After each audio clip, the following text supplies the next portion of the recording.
Hi hello friends, എല്ലാ കൂട്ടുകാർക്കും നമ്മുടെ സ്നേഹക്കൂട് സീരിയലിൻ്റെ അടുത്ത ആഴ്ചത്തെ ഫുൾ വീക്കെൻഡ് പ്രൊമോ റിവ്യൂയിലേക്ക് തന്നെ സ്വാഗതം കേട്ടോ.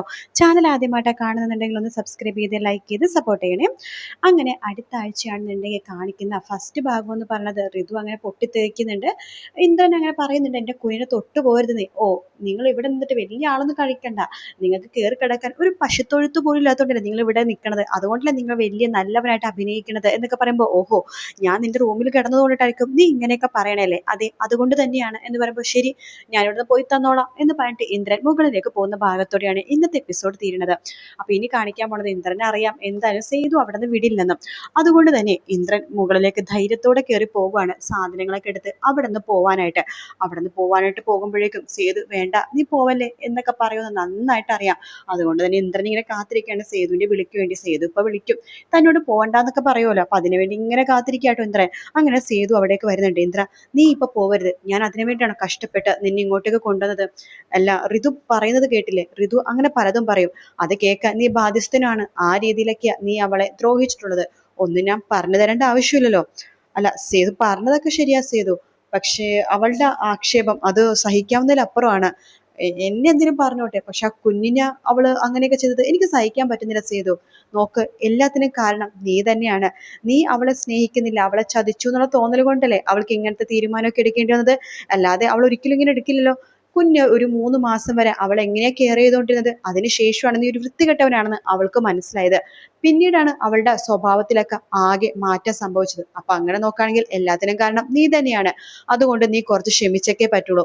അവൾ അങ്ങനെ പലതും പറയും, നീ ഇവിടെ നിന്ന് പോകണ്ട, നിന്നെ കൊണ്ടുവന്നത് ഞാനല്ലേ, ഞാൻ പറയാതെ നീ എവിടേക്കും പോകണ്ട. ശരി സേതു, സേതു പറഞ്ഞുകൊണ്ട് മാത്രം ഞാൻ ഇവിടെ നിൽക്കാം എന്നൊക്കെ ഇന്ദ്രൻ പറയുന്നുണ്ട്. പക്ഷെ ഇന്ദ്രന്റെ മനസ്സിൽ സന്തോഷം കേട്ടോ, കാരണം അവിടെ നിന്ന് പോകണ്ടെന്ന് തന്നെയാണ് ഇന്ദ്രന്റെ ആഗ്രഹം. ഇന്ദ്രൻ ശരിക്കും മാറിയിട്ടൊന്നുമില്ല കേട്ടോ, അത് വീക്കെൻഡ് പ്രൊമോയിൽ ശരിക്കും കാണിക്കുന്നുണ്ട്.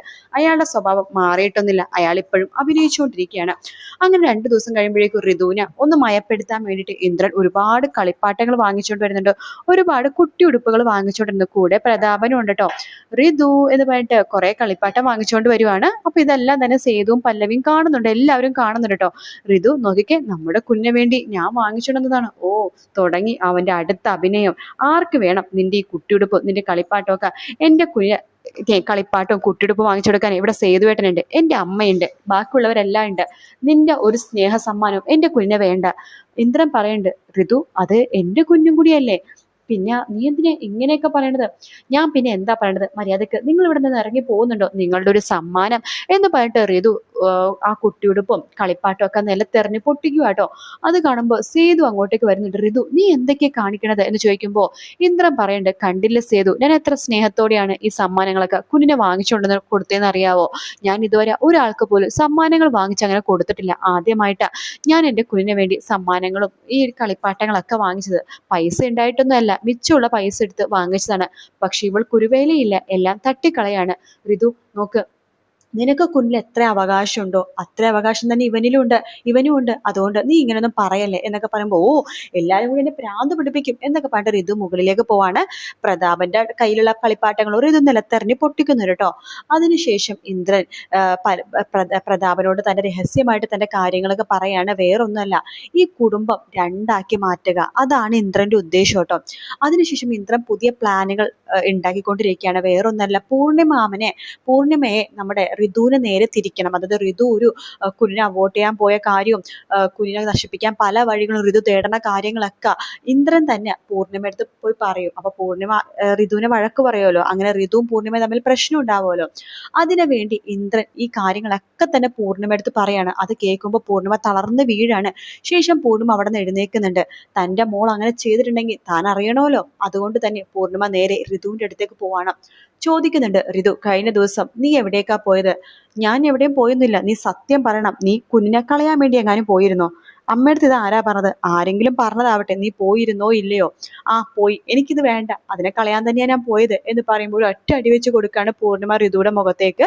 ഋതുക്കാകെ ഷോക്കായി പോവാണ്. നീ എന്ത് ദ്രോഹമാണ് ചെയ്യണത്? നീ ഇത്ര തരം താന്ന് പോയല്ലോ, ഒരുമാതിരി വൃത്തികെട്ട പെണ്ണുങ്ങളെ പോലെ സ്വന്തം കുഞ്ഞിനെ ഇല്ലാതാക്കാൻ വേണ്ടി പോയിരിക്കുന്നു. അതെ, കുഞ്ഞ് പുറത്തു വന്നിട്ടൊന്നുമില്ലല്ലോ. എടി, ഈ കുറെ വാർത്തയിലും ചാനലുകളിലും വാർത്തയിലൊക്കെ ഞാൻ കാണാറുണ്ട്, കുഞ്ഞിനെ കൊന്നു, കുഞ്ഞിനെ അങ്ങനെ കൊന്നു, ഇങ്ങനെ കൊന്നത്.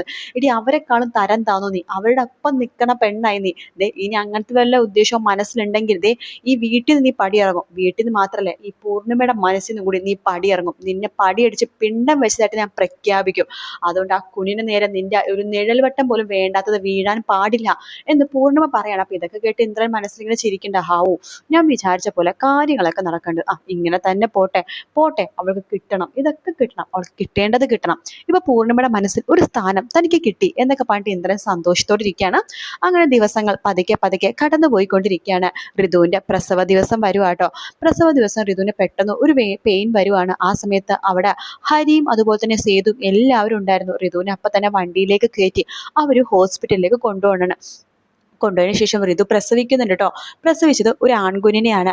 അങ്ങനെ ആ കുഞ്ഞിനെ ആദ്യമായിട്ട് കൈകളിൽ ഏറ്റുവാങ്ങുന്നത് നമ്മുടെ പൂർണ്ണിമയാണ്. അപ്പൊ സേതുവിനോട് പറയുന്നുണ്ട് പൂർണ്ണിമ, മോനെ നീ ഏറ്റുവാങ്ങു കുഞ്ഞിനെ, നിന്റെ നല്ല സ്വഭാവമാണ്. അമ്മമാരെയൊക്കെ നീ എനിക്ക് എത്രമാത്രം സ്നേഹിക്കാനുള്ള കഴിവുള്ളത്, സ്നേഹിക്കുന്നവരെ കൂട്ടി യോജിപ്പിക്കാനുള്ള ഒരു കഴിവും ഒരു സ്വഭാവവും നിനക്കുണ്ട്. അപ്പൊ ആ സ്വഭാവം കുഞ്ഞിനെ കിട്ടണം. അതുകൊണ്ട് നീ തന്നെ കുഞ്ഞിനെ വാങ്ങുക. അമ്മേ, അതൊക്കെ മിത്തായിട്ടുള്ള കാര്യങ്ങളാണ്, അങ്ങനെ ഒന്നുമില്ല. ഈ കുഞ്ഞിനെ ആദ്യം എടുക്കുന്ന ഡോക്ടറാണ്, നഴ്സുമാരാണ്, അപ്പൊ അവരുടെ സ്വഭാവമല്ലേ കിട്ടുള്ളൂ. അങ്ങനെയൊന്നുമില്ല. പക്ഷേ ഈ കുഞ്ഞിനെ ആദ്യം എടുക്കേണ്ടത് എൻ്റെ അമ്മ തന്നെയാണ്. നമ്മുടെ തറവാട്ടിലെ ആദ്യത്തെ പേരക്കുട്ടിയാണ്. അമ്മ 2 കൈനീട്ടി സ്വീകരിക്കണം എന്ന് പറയാണ്. അങ്ങനെ പൂർണ്ണിമയാണ് ആ കുഞ്ഞിനെ ഏറ്റുവാങ്ങുന്നത് കേട്ടോ. അപ്പോഴേക്കും അവിടേക്ക് ഇന്ദ്രൻ വരുവാണ്. അയ്യോ താത്ത എൻ്റെ കുഞ്ഞിനെ ഞാൻ എടുക്കട്ടെ എന്ന് പറഞ്ഞിട്ട് ഇന്ദ്രൻ വന്നിട്ട് കുഞ്ഞിനെ 2 കയ്യിൽ എടുക്കുകയാണ്. അതിനുശേഷം കുഞ്ഞിങ്ങനെ താലോലിച്ചുകൊണ്ടിരിക്കട്ടെ ഇന്ദ്രൻ. അതിനുശേഷം പല്ലവിക്ക് കൊടുക്കുന്നുണ്ട്, പല്ലവി എടുക്കുന്നുണ്ട്. പിന്നീട് വീണ്ടും ഇന്ദ്രൻ മേടിക്കാം കേട്ടോ കുഞ്ഞിനെ. അപ്പൊ ഋതുവിന് എന്തോ ഋതു ആണെന്നുണ്ടെങ്കിൽ ഹോസ്പിറ്റലിലാണെങ്കിൽ കുഞ്ഞിനെ എടുക്കുന്നില്ല, നോക്കുന്നില്ല, കുഞ്ഞിന് പാല് പോലും കൊടുക്കാൻ ഋതു തയ്യാറല്ല കേട്ടോ. വല്ലാത്തൊരു അവഗണനയാണ് ഋതു കാണിക്കുന്നത്. കാരണം കുഞ്ഞ് ജനിച്ച് കഴിയുമ്പോഴെങ്കിലും കുഞ്ഞിനോടൊരു സ്നേഹവും ഒരു കരുതലൊക്കെ ഉണ്ടാകുമെന്നാണ് പല്ലവി വിചാരിച്ചത്. പക്ഷെ ഋതു അതിന്റെ അപ്പുറമാട്ടോ. കുഞ്ഞിനെ വേണ്ട, കുഞ്ഞിനെ പാല് കൊടുക്കുന്നില്ല, കുഞ്ഞിനെ നോക്കുന്നില്ല, കുഞ്ഞിനെ ഉറക്കുന്നില്ല, ഒന്നും ചെയ്യുന്നില്ല. അപ്പൊ കുഞ്ഞിന്റെ അമ്മയുടെ സ്ഥാനത്ത് നിൽക്കുന്നത് പല്ലവിയാണ്. കുഞ്ഞ് ഭയങ്കര വാവിട്ട് കരയുമ്പോൾ പല്ലവിയാണ് ഋതുവിന്റെ കയ്യിൽ നിന്ന് നിർബന്ധിച്ച് പാല് കുഞ്ഞിനെ കുടിപ്പിക്കുന്നത്. അത് കഴിയുമ്പോഴേക്കും ഋതു അവിടെ നിന്ന് എഴുന്നേറ്റ് പോവാട്ടോ ചെയ്യണത്.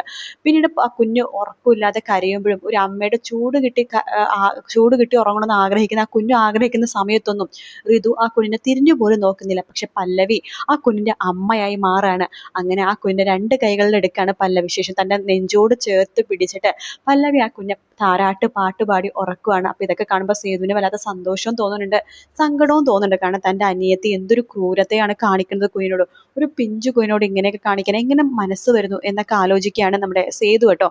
പക്ഷേ പോകെ പോകെ നമ്മുടെ പല്ലവി ആ കുഞ്ഞിന്റെ യഥാർത്ഥ അമ്മയായിട്ട് മാറുന്ന കുറച്ച് ഭാഗങ്ങളാണ് നമ്മുടെ വീക്കെൻഡ് പ്രൊമോയിൽ കാണിച്ചോട്ടോ.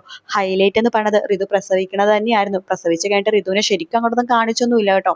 എന്തായാലും നമുക്ക് ഇതിന്റെ ഫുൾ പ്രൊമോ നാളെയോ മറ്റന്നാളോ വരുമായിരിക്കും. കാത്തിരുന്ന് കാണാം ഫ്രണ്ട്സ്. വീഡിയോ ഇഷ്ടപ്പെട്ടാൽ ലൈക്ക് ചെയ്യുക, സബ്സ്ക്രൈബ് ചെയ്യുക, കമന്റ് ചെയ്യുക. മറ്റൊരു വീഡിയോ ആയിട്ട് കാണാം. Take care, bye bye.